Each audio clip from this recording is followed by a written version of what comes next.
Today I will take the numerical problems on the polynomial. Polynomial के विषय में आज हम लोग प्रमुख रूप से क्वालिफाइंग राउंड के तहत ही काम कर रहे हैं।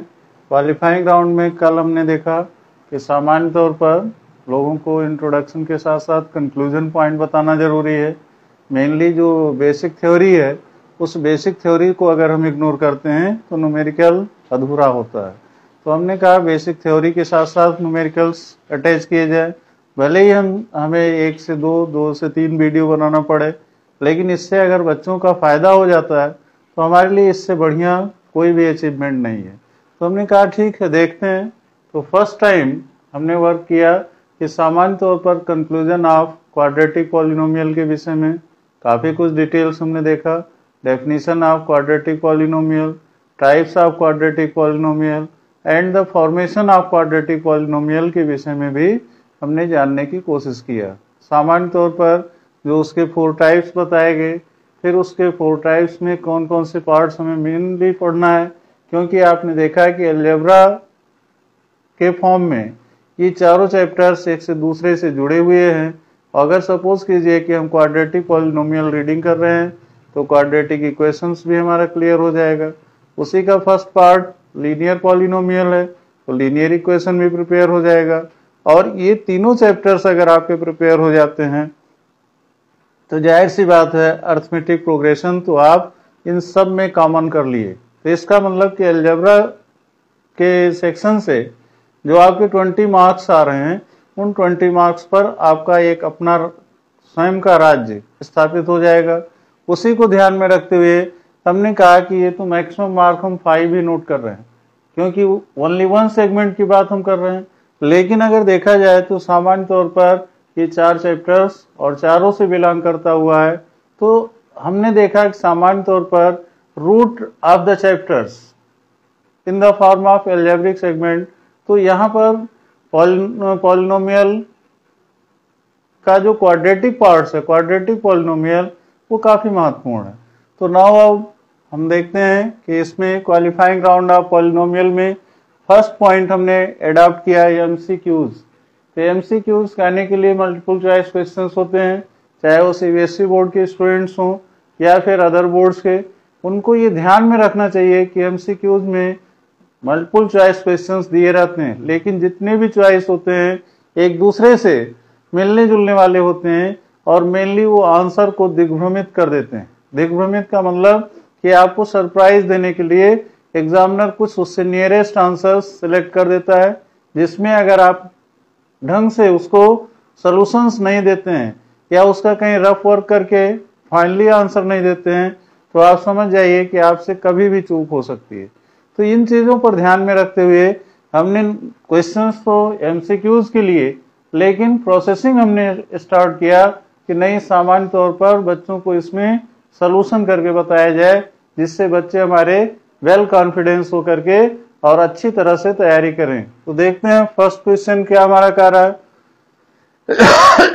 आई एम सॉरी, फर्स्ट क्वेश्चन हमारा है zeros of polynomial P of y is ordinate और abscissa of the point where the graph intersects the y axis. अब देखिए इसमें क्वेश्चंस की लैंग्वेज पर ध्यान दीजिए। क्या कह रहा है पहले, zeros of the polynomial P of Y.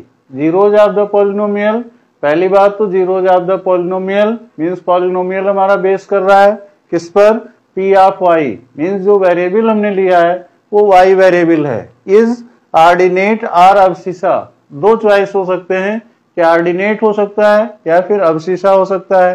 तो अब ऑर्डिनेट और अबसिसा में क्या करेक्ट माना जाए। ऑफ द पॉइंट मतलब कि उस बिंदु की बात कर रहे हैं where the graph intersects the y axis. जब ग्राफ हमारा वाई एक्सिस को इंटरसेक्ट करेगा तो जाहिर सी बात है वहां पर हमारा विकल्प क्या हो जाएगा, ऑर्डिनेट का। अगर सपोज कीजिए कि यही लैंग्वेज उसमें क्या देनी, एक्स एक्सिस को इंटरसेक्ट कर रहा है, तो हमारा चॉइस क्या हो जाएगा, अबसिसा हो जाएगा। बात समझ में आए। तो बहुत ही माइन्यूट ऑब्जर्वेशंस करने की जरूरत इसमें होती है कि अगर सपोज कीजिए क्वेश्चन हमारा वाई एक्सिस की तरफ इंटरसेक्ट कर रहा है तो मीन्स ऑर्डिनेट हुआ, एक्स एक्सिस की तरफ इंटरसेक्ट कर रहा है तो वो अबसिसा हुआ। तो दोनों तरह के क्वेश्चंस बन सकते हैं, इस नाते हमारे माइंड में कब बोथ साइड्स के हों कि यहाँ पर क्या पॉसिबिलिटीज हो सकती हैं। तो बहुत अच्छा क्वेश्चन हमें लगा कि इस तरह के सरप्राइजिंग क्वेश्चन एमसीक्यूज में हो तो द बेस्ट माने जाते हैं, क्योंकि एक्चुअली इसमें हम बच्चों का कॉन्फिडेंस चेक करना चाहते हैं कि बच्चे कितनी अच्छी तरह से इस चैप्टर को रिवाइज किए हैं। Now I will take second question. Second question इसमें कह रहा है कि in according to the question हमने पूरा नहीं नोट किया है। P of x is equal to x square minus 8x plus k is equal to 0। Question की लैंग्वेज पर ध्यान दीजिए। Are the HCF of 6,12।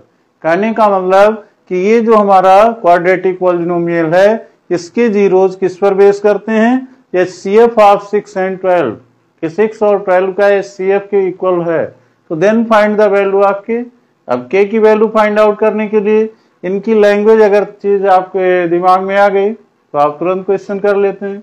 Suppose कीजिए कि आपने यहाँ कहा कि इसका एचसीएफ क्या होगा, तो एचसीएफ क्या हो सकता है 6 and 12 का।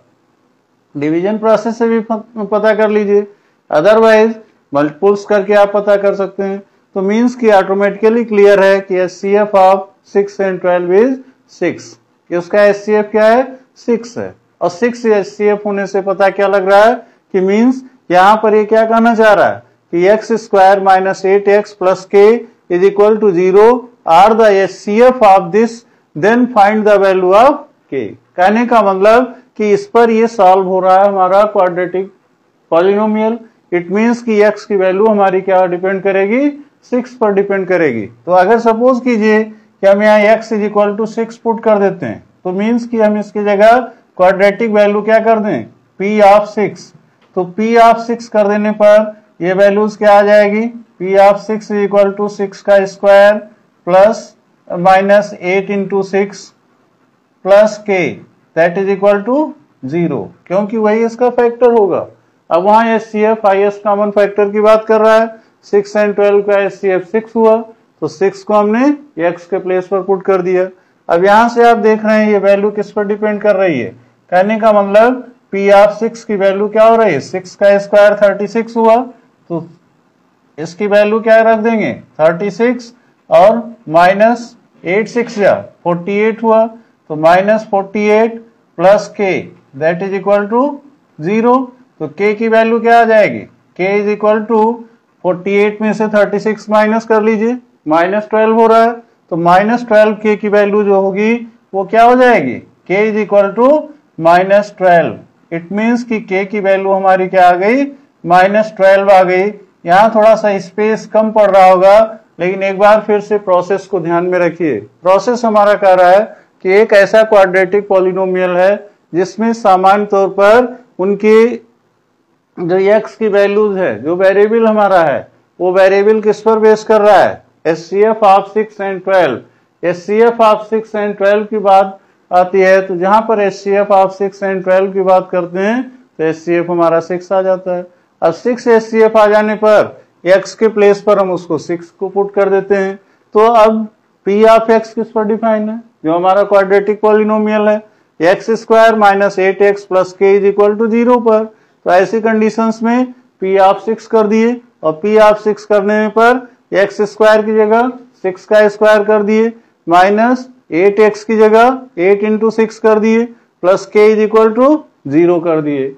अब ऐसी कंडीशंस में हम p ऑफ 6 की वैल्यूज फाइंड आउट करने के लिए इनको सिंप्लीफाई कर लेते हैं, जहां पर हमारी k की वैल्यू क्या आ जाती है माइनस 12। तो k इज इक्वल टू क्या आ जाएगा माइनस 12, और इस तरह से जो k की वैल्यू माइनस 12 होगी वही इसका राइट आंसर हो जाएगा। सेम कंडीशंस में हम थर्ड क्वेश्चन देखते हैं। थर्ड क्वेश्चन हमारा क्या है, p of x is equal to x cube plus ax square plus bx plus c। एक क्यूबिक इक्वेशन है, इज -1, जिसका फर्स्ट रूट -1 है। Then the product of other two zeros.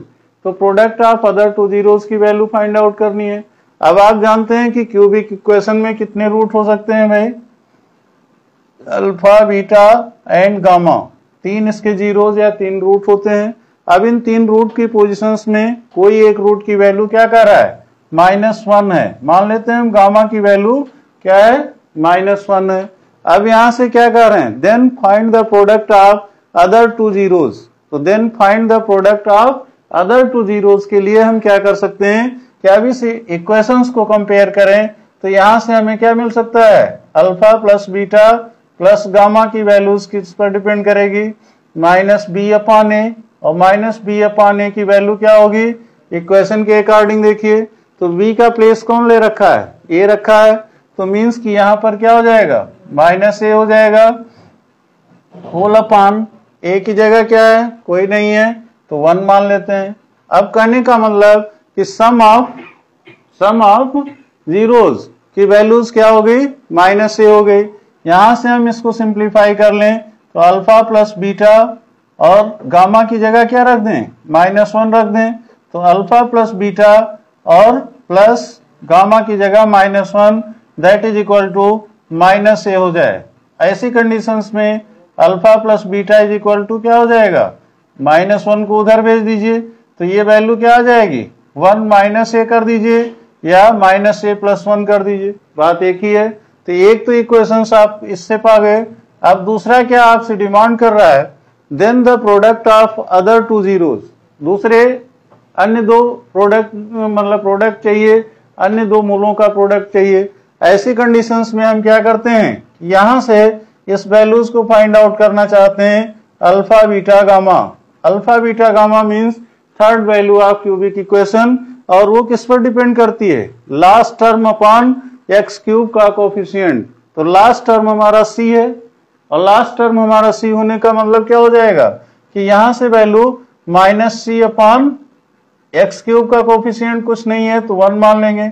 ऐसी कंडीशंस में ये वैल्यू होती है, यहां से अल्फा बीटा की वैल्यू क्या हो जाएगी, गामा आपने -1 मान रखा है तो यहां से क्या कीजिए -c की तरफ इसको ले आइए, तो -c upon gamma -c upon -1 minus minus से कट जाएगा तो अल्फा बीटा की वैल्यू क्या आ जाएगी, c आ जाएगी। अब अल्फा बीटा की वैल्यू c आ गई। अब इन कंडीशंस में आप देख रहे हो कि यहां से x cube plus ax square plus bx plus c is -1, -1 इसका एक रूट था। Then find the product of other two zeros, तो अदर टू जीरोस की प्रोडक्ट को फाइंड आउट करने के लिए यहां प्रॉब्लम हो रही है कि अल्फा प्लस बीटा का वैल्यू हमारे पास है, अल्फा और बीटा की वैल्यू हमारे पास है, अल्फा बीटा की वैल्यू भी हमारे पास है। तो आप क्या करते हैं, सब्स्टिट्यूशन इक्वेशंस यूज कर लीजिए। अगर सपोज कीजिए हम सब्स्टिट्यूशन इक्वेशंस यूज करते हैं तो यहां पर विशेष ध्यान देने की जरूरत है। हम क्या कर सकते हैं कि alpha beta is equal to c है। अब अल्फा बीटा की वैल्यू अगर सी है तो अल्फा इज इक्वल टू क्या रख सकते हैं, alpha is equal to c upon beta कर सकते हैं। और उधर हमारे पास वैल्यूज किसकी है, अल्फा प्लस बीटा की वैल्यूज है। अल्फा प्लस बीटा की वैल्यू 1 माइनस ए, जिसको हमने फर्स्ट इक्वेशन में रखा है, इसको हम सेकेंड इक्वेशन का दें, और सेकेंड इक्वेशन कहने के बाद फिर हम क्या करते हैं कि इनकी वैल्यूज को रिप्लेस कर दें। रिप्लेस कर देने में क्या हो जाएगा कि यहाँ अल्फा के प्लेस पर अल्फा की वैल्यू हमें रखनी चाहिए। तो ऐसी कंडीशंस में अल्फा के प्लेस पर क्या हो जाएगा, c अपॉन बीटा हो जाएगा, और c upon beta plus beta is equal to 1 minus a की बात कर रहे हैं। 1 माइनस ए जो हमारे पास होगा तो 1 अपॉन ए, 1 माइनस ए, इसको ब्रैकेट में रख देंगे, और यहां से क्या करेंगे हम अगले स्टेप में बीटा अपॉन 1 करके एलसीएम इसका बीटा हो जाएगा। तो ये वैल्यूज क्या आ जाएगी, c plus beta square, c plus beta square is equal to 1 minus a की वैल्यूज आ जाएगी। और ये वैल्यूज जो 1 माइनस ए की वैल्यूज आएगी, इससे हम क्या कर सकते हैं, सिंप्लीफाई कर लीजिए, दूसरा और कोई तरीका नहीं है। तो 1 माइनस ए अपॉन 1 करके इनको क्रॉस मल्टीपुल कर दीजिए। तो क्रॉस मल्टीपुल कर देने के बाद फिर यहां से क्या आ जाएगा, beta into 1 minus a that is equal to c plus beta square. बात समझ में आया? कहने का मतलब इस तरह से देख रहे हैं कि एक लेंदी प्रोसेस में बढ़ता जा रहा है, और लेंदी प्रोसेस में बढ़ता जा रहा है तो ऐसी कंडीशंस में हम सामान्य तौर पर इनको यहीं पर छोड़ देते हैं। यहीं पर छोड़ देने का मतलब कि एक रूट अगर इसका -1 है तो अदर रूट के लिए हमें और कोई दूसरा विकल्प नहीं है, -1 इनकी वैल्यूज है। अगर उधर हम भेजते हैं तो वहां से हमारी वैल्यूज -a + 1 हो जाती है। तो अल्फा प्लस बीटा की वैल्यूज ये हो गई, और यहां से अल्फा बीटा की वैल्यूज प्रोडक्ट की बात कर रहा है। Then the product of other two zeros, तो अदर टू जीरोज की product alpha beta is equal to c हो जाएंगे। तो alpha beta is equal to c, gamma की वैल्यूज आप -1 पहले ही जान रहे हैं। तो ऐसी कंडीशंस में ऐसे भी क्वेश्चंस आते हैं कि जिनको सामान्य तौर पर क्लियर आंसर नहीं देते हैं, वो इनके इक्वेशन फॉर्मेशन के ऊपर डिपेंड करता है। तो ऐसी कंडीशंस में हम क्या करते हैं कि इनको सॉल्व करने के प्रोसेस पर विशेष ध्यान देते हैं। तो ये रहा इनका मेन इक्वेशंस। अब इस मेन इक्वेशंस के बाद फिर हम चलते हैं फोर्थ इक्वेशन पर। फोर्थ क्वेश्चन जो हमारा है वो फोर्थ क्वेश्चन थोड़ा उससे अलग क्वेश्चन है। हमने देखा कि नंबर ऑफ क्वेश्चंस ज्यादा इसमें है और अच्छे क्वेश्चंस हैं, इस नाते पहले उनको हम विशेष तौर पर ध्यान दें। उन पर विशेष तौर पर ध्यान देने के लिए एक न्यूमेरिकल क्वेश्चन भी उस टाइप का मिल रहा था, तो हमने कहा एक न्यूमेरिकल क्वेश्चन है तो ये और अच्छा प्रेजेंटेशन होगा। इसके कारण हमने अगले क्वेश्चंस को सिंप्लीफाई करने के लिए प्रयास किया। तो यहाँ पर सामान्य तौर पर जैसे ये इक्वेशंस है, यहाँ आप देख रहे हैं x square plus 7x plus k, जबकि alpha square plus beta square that is equal to 25। तो then find the value of k। अब ऐसी कंडीशंस में हमें क्या करना चाहिए कि यहां से हम एक वैल्यूज अल्फा प्लस बीटा का अगर निकालना चाहते हैं तो alpha plus beta is equal to minus b upon a होता है, और माइनस बी अपान ए की जगह ये वैल्यू रखते हैं तो -7/1 that is alpha plus beta की वैल्यू क्या आ जाएगी, alpha plus beta is equal to -7, और अल्फा प्लस बीटा की वैल्यू -7 आ गई। अब दूसरी वैल्यूज हमारे पास क्या हो सकती है, product of zeros. Product of zeros को फाइंड आउट करने के लिए अल्फा बीटा, तो अल्फा बीटा की वैल्यू क्या आ जाएगी, सी अपान ए। सी की जगह क्या है, के है, और ए की जगह 1 है, तो कहने का मतलब कि अल्फा बीटा की वैल्यू के हो गई। बात समझ रहे हैं। अब हमारे पास क्या हो सकता है, इस इक्वेशन को सॉल्व करने का एक प्रोसीजर हमें मिल जाएगा। ये प्रोसीजर क्या मिलेगा, क्योंकि alpha square plus beta square is equal to 25 given है, तो ऐसी कंडीशंस में हम क्या कर सकते हैं कि 9 अल्फा प्लस बीटा का होल स्क्वायर कर लें। तो अल्फा प्लस बीटा का whole square is equal to alpha square plus beta square plus 2 alpha beta. ये आपका एल्जेब्रिक आइडेंटिटीज है। एल्जेब्रिक आइडेंटिटीज में इन वैल्यूज को अगर हम पुट करते हैं तो -7 का होल स्क्वायर हो जाएगा, that is equal to alpha square plus beta square 25 है, और plus 2 alpha beta. 2 alpha beta का मतलब क्या हो जाएगा, 2k हो जाएगा। बात समझ में आया।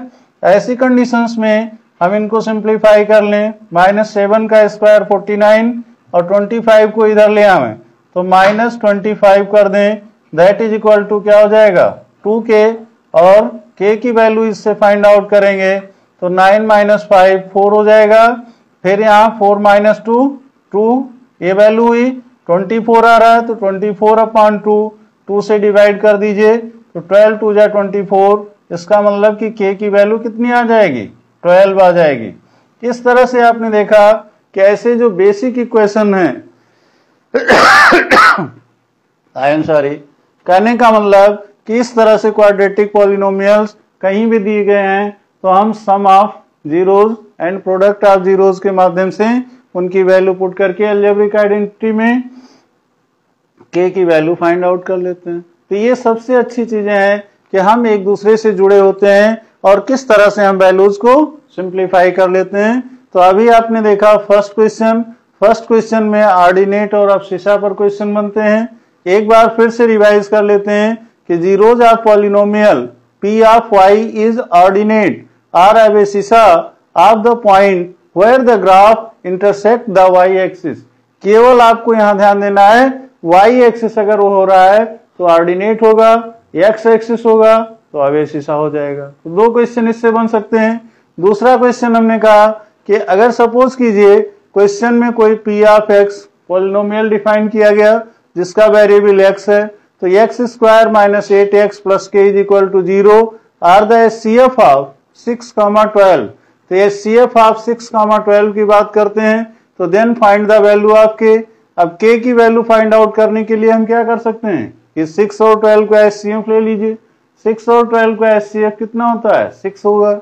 अब यहां से हम के की वैल्यू डिफाइन करने के लिए क्या किए, एक्स के प्लेस पर 6 पुट कर दिए और इसको सिंप्लीफाई करने के बाद के की वैल्यू क्या आ गई -12 आ गई।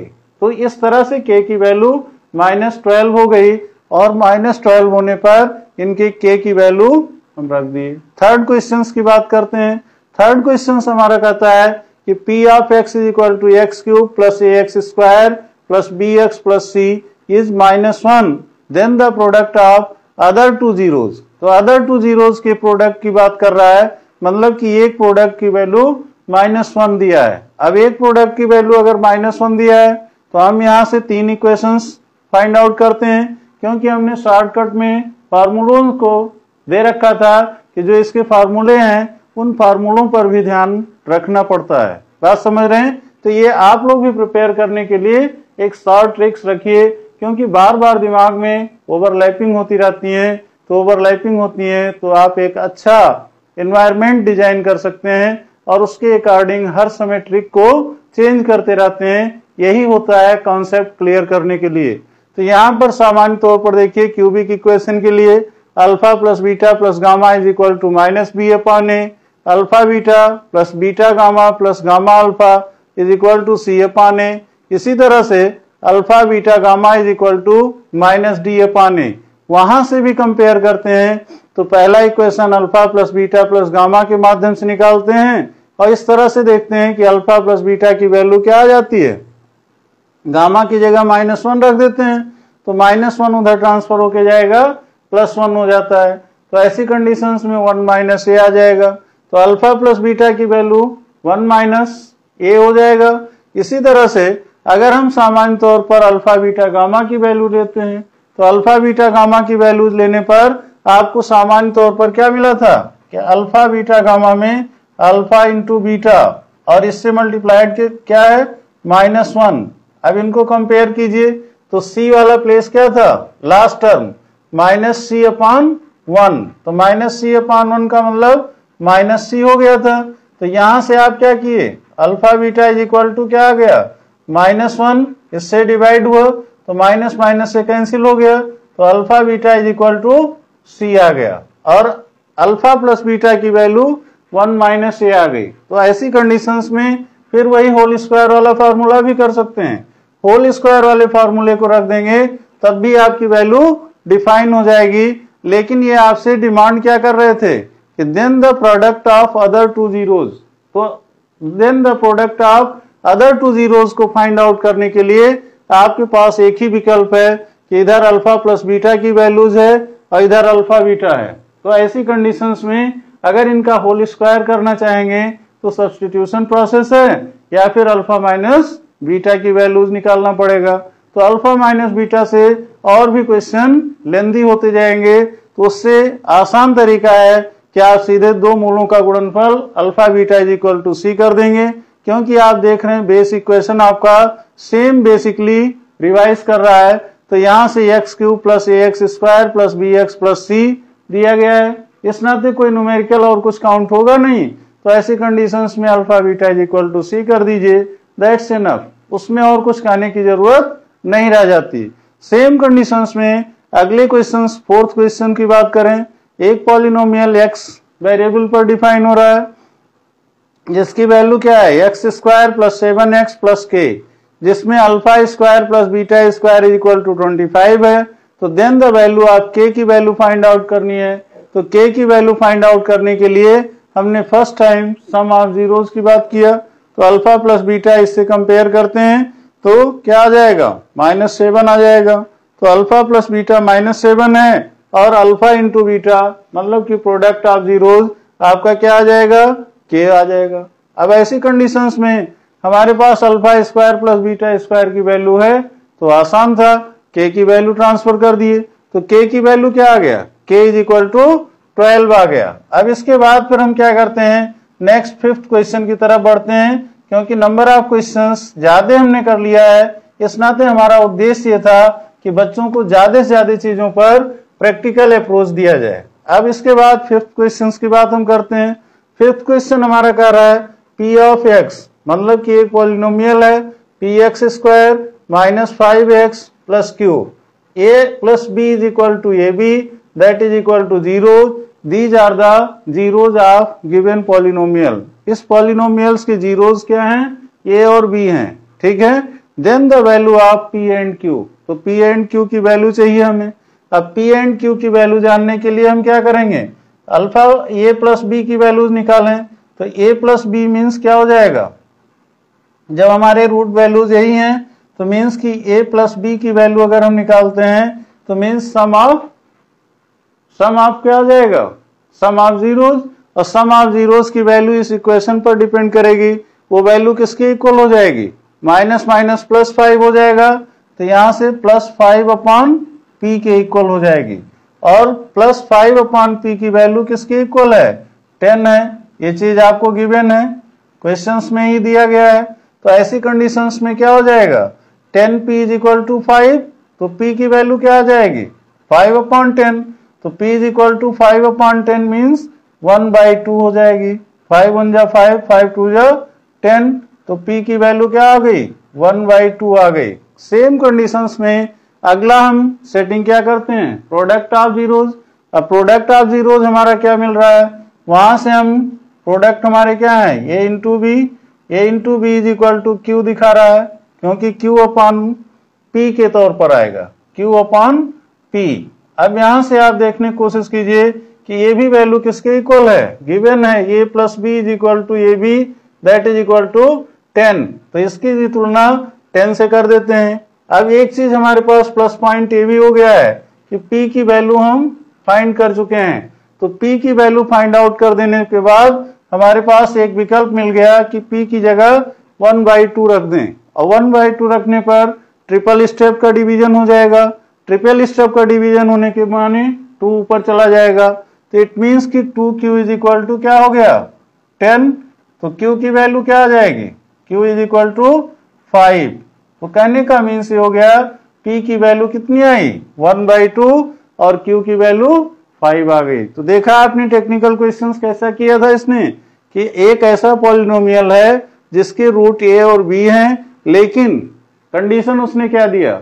a plus b is equal to a b that is equal to 10। तो ऐसी कंडीशंस में यहाँ पर a b उसके जीरोज हैं, तो then find the value of p and q।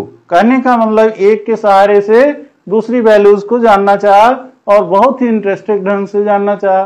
कहने के लिए एमसीक्यूज टाइप के क्वेश्चंस आपके क्वालिफाइंग राउंड में ऐसे बहुत सारे क्वेश्चंस घुमा फिरा के पूछे जाते हैं कि डायरेक्ट आंसर आप उसका नहीं दे सकते हैं। इस नाते आप कभी भी ऐसी भूल मत कीजिएगा। जब भी कोई क्वेश्चन हो, बिना सिंप्लीफाई किए आप उसका क्लियर आंसर मत दीजिए, क्योंकि जब भी मल्टीपल चॉइस क्वेश्चंस में भी चॉइसेस डिफरेंट होने के साथ साथ बहुत ही सन्निकट होते हैं, और सन्निकट होने पर प्रॉब्लम क्रिएट कर देते हैं। और नहीं कुछ होता है तो ऑल ऑफ वन कर सकते हैं या अदर्स कर सकते हैं। तो अदर्स कहने का मतलब ये हो गया कि दो गिवन चॉइस हैं, उनमें से आपकी वैल्यू मैच नहीं करेगी। तो थोड़ा सा सतर्क होकर काम करना जरूरी है, क्योंकि आप एग्जामिनेशन हॉल में होते हैं, और एग्जामिनेशन कभी भी किसी को भी बख्शने वाला नहीं होता है। इस नाते हमें उस पर विशेष गौर करके काम करना चाहिए। फिर अगले प्रॉब्लम पर हम बात करते हैं। क्वेश्चन नंबर 6 कह रहा है यदि alpha plus beta is equal to -3 और alpha beta is equal to 5, तो देन फाइंड द पॉलिनोमियल। तो पॉलिनोमियल के लिए फॉर्मेशन आपके सामने मैंने पहले से ट्रिक कर रखा था। आप कहेंगे सर भी इस तरह से काम करते हैं, तो भाई करना जरूरी है, क्योंकि मैथ साइंस ऐसा सब्जेक्ट है जिस पर 100% कोई कमांड कह ही नहीं सकता। अगर कोई कह रहा है तो मैं जानता हूं कि संसार का सबसे बड़ा बेवकूफ वही है, इतना आप जान लीजिए। लेकिन बात इस चीज की आती है कि अभ्यास करने से सारी चीजें संभव हैं। तो अभ्यास, निरंतर अभ्यास करते रहने से आप एक अच्छे टीचर्स भी हो सकते हैं, अच्छे स्टूडेंट्स भी हो सकते हैं, और अच्छे स्टूडेंट्स बने तो द बेस्ट होगा। तो ऐसी कंडीशंस में x² minus alpha plus beta into x means sum of zeros की बात कर रहा है, plus product of zeros that is equal to 0। अब तो आपका क्वेश्चन आसान हो गया होगा, मुझे कुछ कहने की जरूरत नहीं है, क्योंकि आपके पास दोनों गिवन है। एक तो पहली बात सम ऑफ जीरोज है, दूसरा प्रोडक्ट ऑफ जीरोज है। दोनों वैल्यूज को पुट कर दीजिए तो यहाँ क्या हो जाएगा, एक्स स्क्वायर माइनस ब्रैकेट में -3 कर दीजिए into x plus 5 that is equal to 0। क्या किया हमने, यहाँ पर एक्स से पहले alpha plus beta means sum of zeros की वैल्यू रख दिया और उसके जस्ट बाद प्लस के साथ प्रोडक्ट ऑफ जीरोज कर दिए अल्फा बीटा की वैल्यू। अब एक बार इसको सिंप्लीफाई कर लीजिए, इक्वेशन बन के आपका तैयार हो जाएगा। तो x square minus minus plus 3x हो जाएगा plus 5 is equal to 0। This is the required quadratic polynomial. यही आपका क्वाड्रेटिक पॉलिनोमियल का असली रूप है जिसका अल्फा प्लस बीटा और अल्फा बीटा का मान दिया गया है। अगले क्वेश्चन पर बात करते हैं, क्वेश्चन नंबर 7 पर। तो क्वेश्चन नंबर 7 हमारा है p of x is equal to 4x square minus 8kx minus 9 is equal to 0 where first values क्या है, फर्स्ट मतलब 0 अल्फा है, दूसरा 0 माइनस अल्फा है। मतलब कि अल्फा आपस में बीटा के इक्वल है लेकिन साइन उसका क्या है, माइनस का है। तो अल्फा और बीटा में डिफरेंस क्या है, अल्फा तो अल्फा ही है और बीटा के प्लस बिहेव पर हम क्या कर सकते हैं, माइनस अल्फा कर सकते हैं। तो द वैल्यू ऑफ के, अब वैल्यू ऑफ के हमें पता करना है। तो वैल्यू ऑफ के पता करने के लिए पहले क्या करते हैं, अल्फा प्लस बीटा की वैल्यू निकालते हैं। अल्फा प्लस बीटा की वैल्यू क्या आएगी, माइनस माइनस प्लस 8 हो जाएगा अपॉन 4, 4 1 जा 4, 4 2 जा 8 हो जाएगा। तो अल्फा प्लस बीटा की वैल्यू क्या आ गई, alpha plus beta is equal to 2 आ गया। अब अल्फा प्लस बीटा की वैल्यू 2 आ गया। अब यहां से आप देख ही रहे हैं कि अल्फा की जगह क्या रख दें, माइनस एक तो अल्फा अपनी जगह ही है, बीटा की जगह माइनस अल्फा रख दें। तो यहां से क्या हो जाएगा, alpha plus minus minus alpha is equal to 2। तो मीन्स कि ये वैल्यू क्या हो जाएगी, दैट इज नॉट डिफाइंड। कहने का मतलब कि alpha minus alpha, alpha alpha से कैंसिल हो जा रहा है। ऐसी कंडीशन में हम इसको क्या कर सकते हैं, नॉट डिफाइंड, मतलब कि ये डिफाइंड नहीं है। अगर ये डिफाइंड नहीं है तो फिर अगली के की वैल्यू कैसे फाइंड आउट हो। अब दूसरा तरीका हमारे पास क्या है कि हम इनके प्रोडक्ट की बात कर लें। तो अल्फा बीटा की वैल्यू क्या होती है, alpha beta is equal to -9/4 और ये -9/4 में ये क्या हो जाएगा, यहाँ बीटा की जगह माइनस अल्फा रख दें तो minus alpha into alpha means minus alpha square is equal to क्या हो जाएगा, -9/4। माइनस से माइनस कैंसिल कर दीजिए तो अल्फा की वैल्यू क्या आ जाएगी, अंडर रूट में 9/4 मीन्स प्लस माइनस 3/2 आ जाएगा। तो प्लस माइनस 3/2 क्या इंडिकेट कर रहा है, आई एम सॉरी, यहां से अल्फा की वैल्यू क्या इंडिकेट कर रहा है कि प्लस माइनस 3/2 होगा और उसका जो अपोजिट पार्ट्स होगा वो बीटा होगा और जो डायरेक्ट पार्ट होगा 3/2 वो अल्फा होगा। क्योंकि कंडीशंस पहले उसने बता दिया कि अल्फा और बीटा में क्या रिलेशन है, alpha is equal to minus alpha. तो ऐसी कंडीशंस में ऐसे सरप्राइजिंग क्वेश्चंस होते हैं और ऐसे सरप्राइजिंग क्वेश्चंस से हमें सतर्क रहने की जरूरत होती है। अब फिर हम लास्ट क्वेश्चन में बात करते हैं। लास्ट क्वेश्चन हमारा क्या है, alpha plus beta is equal to √2 और alpha beta is equal to -3/2। Then find the polynomial and alpha beta each. अब ये थोड़ा सा क्वेश्चन अच्छा है। अब यहाँ पर हम क्या करते हैं कि इक्वेशंस बनाने के लिए x square minus sum of product अरे सम ऑफ जीरोज, तो सम ऑफ जीरोज की जगह क्या हो जाएगा, √2 है तो √2 रख दीजिए, √2 इंटू एक्स प्लस यहाँ पर क्या है -3/2 है दैट इज इक्वल टू 0। अब इस इक्वेशन को सिंप्लीफाई कर लीजिए तो क्या आ जाएगा, एक्स स्क्वायर माइनस एक्स √2 या √2 इंटू एक्स कर दीजिए, कोई दिक्कत नहीं है। और यहां से प्लस माइनस -3/2 हो जाएगा दैट इज इक्वल टू 0। अगले स्टेप में 2 को एलसीएम लेते हुए यहां से रिप्लेसमेंट कर दीजिए तो क्या आ जाएगा, 2x square minus 2√2x plus ये -3 दैट इज इक्वल टू 0। ये आपका पॉलिनोमियल आ जाएगा, क्वाड्रेटिक पॉलिनोमियल, जो कि आपको ईजीएस्ट फॉर्म में रहेगा, फ्रैक्शनल फॉर्म में नहीं रहेगा। यहां से हमने क्या किया, 2 को एलसीएम ले रखा है। 2 को एलसीएम ले लेने पर x²/1 है, तो यहाँ 2x² हुआ। ऐसे ही x√2/1 है, तो यहाँ भी 2√2 इंटू x हो जाएगा। यहाँ -3/2 था, तो इस नाते यहाँ -3 रहा। तो ये तो आपका इक्वेशन एज ए पॉलिनोमियल आ गया, क्वाड्रेटिक पॉलिनोमियल। अब इसमें बात आ रही है कि इनकी अल्फा और बीटा की वैल्यू अलग अलग आनी चाहिए। आई एम सॉरी।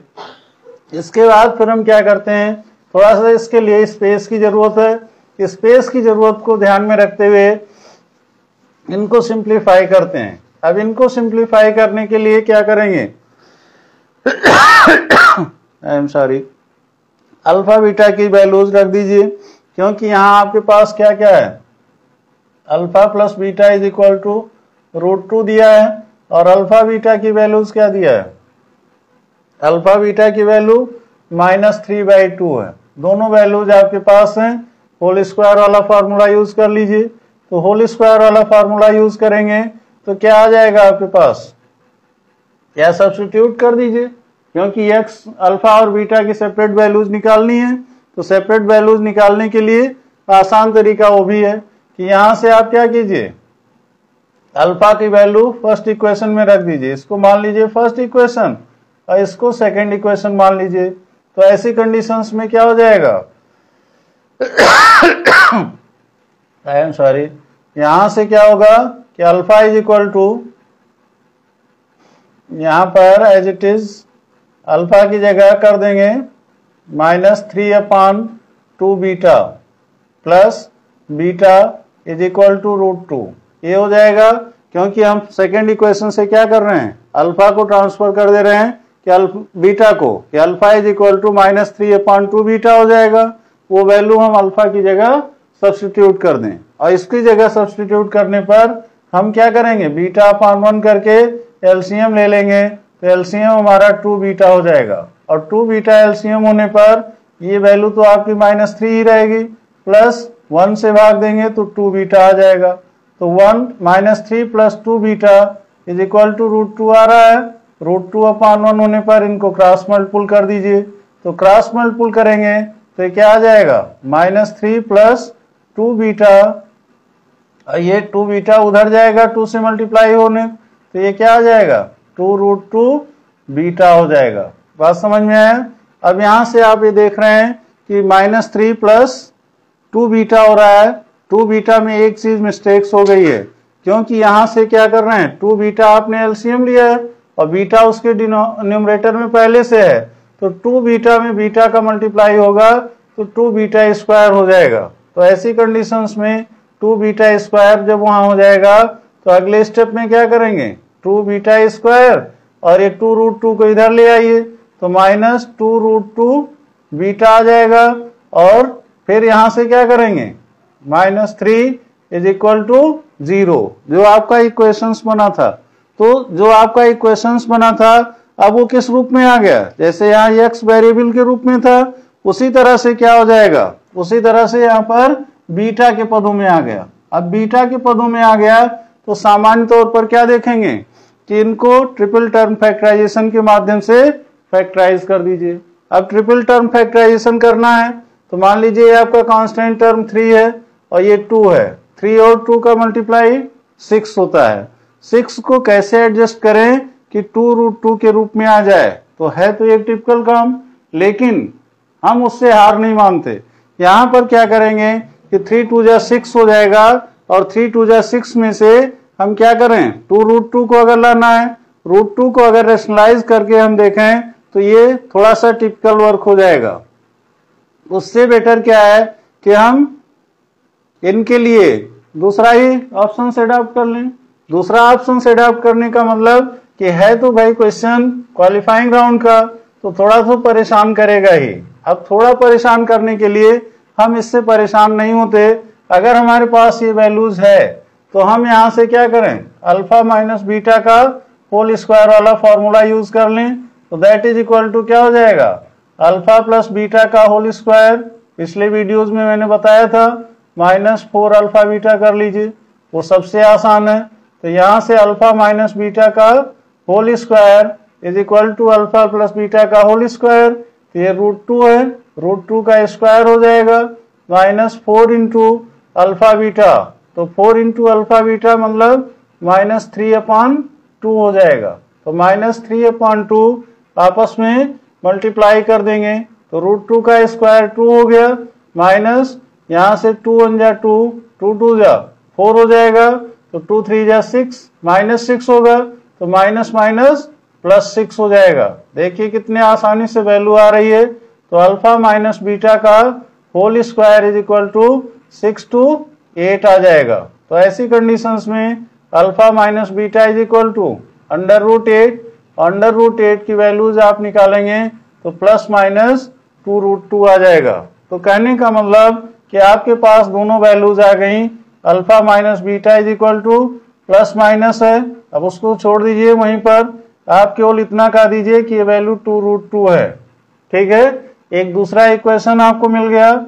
और पहला इक्वेशन कितना था, alpha plus beta is equal to √2 था।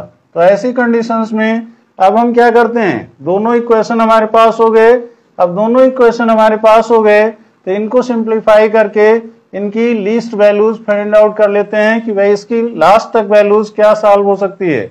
अब इन दोनों इक्वेशंस को हम क्या करते हैं, यहाँ पर ऐड कर लीजिए। तो ऐड कर लेने पर क्या कंडीशंस होगी, अगर हम इसको ऐड करते हैं तो यहाँ से माइनस बीटा प्लस बीटा से कैंसिल हो जाएगा। तो 2 alpha is equal to 2√2 plus √2 add करना है तो 2 + 1 3√2 हो जाएगा। बात समझ रहे हैं, यहाँ से अल्फा की वैल्यू क्या आ जाएगी 3√2/2, ये अल्फा की वैल्यू आ गई। और जब ये अल्फा की वैल्यू आ गई तो इसी तरह से बीटा की वैल्यू भी निकाल दें। तो बीटा इज इक्वल टू क्या हो जाएगा, अब फर्स्ट सेकेंड थर्ड किसी भी इक्वेशन में रख दीजिए। तो बीटा इज इक्वल टू क्या हो जाएगा -3/2/अल्फा। तो अपान में क्या आ जाएगा 3√2, नीचे कर दीजिए अल्फा की जगह, और अपान 2 जो था ये ऊपर चला जाएगा। तो यहाँ से 2 से 2 कैंसिल हो जाएगा, और इसके बाद 3 से 3 कैंसिल हो जाएगा। तो बचेगा क्या हमारे पास -1/√2। तो ये वैल्यू किसकी हो गई, बीटा की आ गई। तो बीटा इज इक्वल टू क्या आ जाएगा -1/√2, और अल्फा इज इक्वल टू क्या आ जाएगा 3√2/2। तो सब्स्टिट्यूशनल प्रोसेस को देखा जाए तो सब्स्टिट्यूशनल प्रोसेस इससे बेटर नहीं था। इस नाते हमने क्या किया कि होल स्क्वायर वाले फार्मूले को यूज कर लिया, और होल स्क्वायर वाले फार्मूले को आसानी से फाइंड आउट कर लिए। यहाँ भी कोई प्रॉब्लम नहीं होती। प्रॉब्लम क्या होती कि ये डायरेक्टली फैक्टराइज नहीं हो रहा था। अब डायरेक्टली अगर ट्रिपल टर्म में फैक्टर नहीं होता तो हमें कहाँ जाना पड़ता, श्रीधराचार्य विधि के पास। श्रीधराचार्य विधि से हम बीटा निकालते, थोड़ा और लेंदी जाता। तो कभी कभी ऐसे क्वेश्चंस भी आ जाते हैं कि जहां पर 2 मिनट का क्वेश्चन अगर हमें 10 मिनट लेने लगे तो हमें तुरंत समझ जाना चाहिए क्वेश्चन लास्ट में डू और डाई के टाइम में करने लायक है, क्योंकि 8 मिनट हमारा किसी और क्वेश्चन का ही ले रहा है। क्योंकि इससे पहले हमने management of solve the papers को पहले में बता रखा है। तो वहां पर सामान्य परिस्थितियों में हम क्या कह रहे थे कि इस तरह से हमें पेपर को सॉल्व करना है कि हमारे लिए भी समय है और हमारे आसपास बैठे हुए बच्चों के लिए भी समय है। तो speed, accuracy and then we get the management. तो 1 घंटे में first round paper starting to last जाना चाहिए, दूसरे घंटे में लास्ट से फर्स्ट आना चाहिए, और जब 2 बार पेपर को आपने समरी कर लिया तो थर्ड राउंड आपका 40 और 20 मिनट के पार्ट में बांट दीजिए। 40 मिनट में डू और डाई क्वेश्चन आएगा या तो हम हट जाएंगे, और दूसरी स्थिति जो लास्ट 20 मिनट होता है उसमें हम अपने कॉपी को चेक कर लें, कॉपी में कहीं कोई मिस्टेक्स ना हो। और अगर सपोज कीजिए रफ कॉपी हम किए हैं तो रफ कॉपी को सही ढंग से देख करके क्रॉस कर दें, और उसके तुरंत बाद हम कॉपी को इकट्ठा करके आपस में स्टेपिंग कर दें या फिर थ्रेड लगा दें, और उसके बाद हम अपने आप को फ्रेश मूड से कॉपी को एग्जामिनर को दे करके अपने आप को वेल कॉन्फिडेंस में आए और अपना इवेल्युएशन कर लें कि हम इस पेपर में कितने मार्क्स पा सकते हैं। That is the good idea of evaluating. क्योंकि एक कोई भी एग्जामिनर जो इवेल्युएट करता है कहीं उससे बेटर एग्जामिनी इवेल्युएट करता है। और इस तरह से आपका ये क्वालिफाइंग राउंड यहाँ पर अभी समाप्त नहीं हुआ, प्रयास में है, एक और वीडियो इस पर बनाएंगे। और हमारा पूरा मानना है कि इससे आप कभी भी पूरी लाइफ में क्वाड्रेटिक पॉलिनोमियल के विषय में कभी हेजिटेट नहीं होंगे। इन्हीं शुभकामनाओं के साथ फिर अगले वीडियो में मिलेंगे, तब तक के लिए धन्यवाद।